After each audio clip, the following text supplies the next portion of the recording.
everyone, it is Justin Finn and it is day number 14, the 14th daily video in a row, 2 weeks now, so 1-4, 90 videos, 90 days, and wanted to kind of recap a little bit of the Super Bowl last night. So it is Monday after the Super Bowl, TGIM, happy TGIM to you. I hope you've had a good one so far. And a lot of people feel this should be a national holiday, and the Monday after the Super Bowl, if I become the president one day, that will be the first executive order. It will be to have the Monday off. So I am not in opposition of that at all. Commercials and viewerships last night. So commercials are obviously a big deal of the Super Bowl business. There was 102 million viewers that tuned in for last night's game of the Kansas City Chiefs, who are the Super Bowl champions, against the San Francisco 49ers. How does that compare to last year? There was 98 million viewers last year for the New England Patriots versus the Los Angeles Rams. If you want to know the most watched, most viewers on a Super Bowl, it was 2015 when the New England Patriots played the Seattle Seahawks and they beat the Seahawks. That Super Bowl had 114.5 million viewers. So as you can see, that's why companies pay so much for advertising in the Super Bowl, because it is by far the most single watched event in the United States.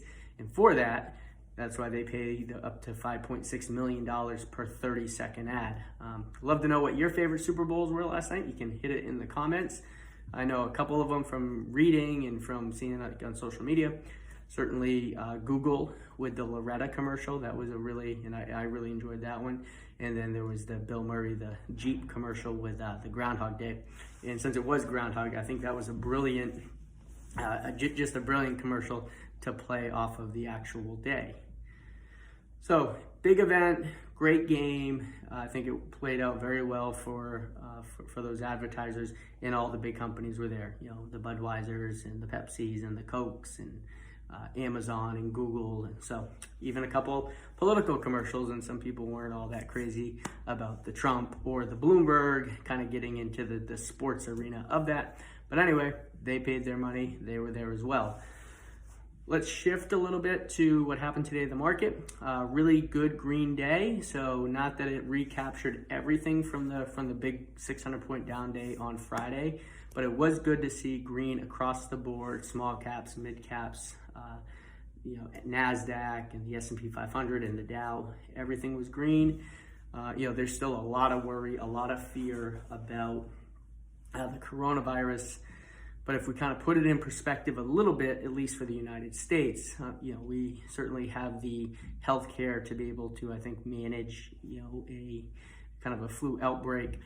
Our regular flu so far this year has already killed 10,000 people. So when you put what the flu here has already killed 10,000 people, and then what you're going to have for the total number of coronavirus deaths, at least in the United States, I still think that the regular flu is going to impact a lot more people. But we shall see, and it certainly is starting to have an impact to at least multinational companies, like United States companies that do business in China. I mean, so there is certainly, you're starting to see that risk in those companies, in those stocks, and we'll see how it plays out in their quarterly earnings, and then as they give kind of their guidance from this.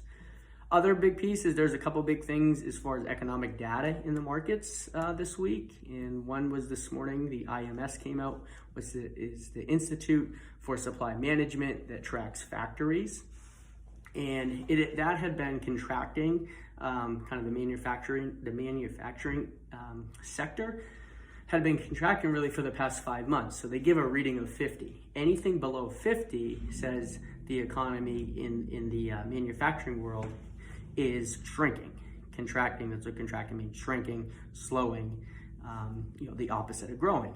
Well, it came out today, a little surprise, a little bump, like a 50.9 reading. So the first time in 5 months that there has now been, looks like over 50, means that there's expansion and some growing. So that is certainly good news, at least in the manufacturing sector.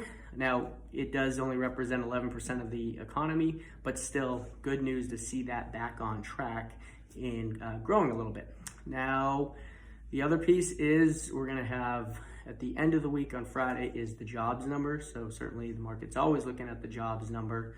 And but all in all, I think a good start to the week, and we'll see what tomorrow brings. There is a couple of big things tomorrow I'll probably talk about. Iowa is having their caucus, and State of the Union.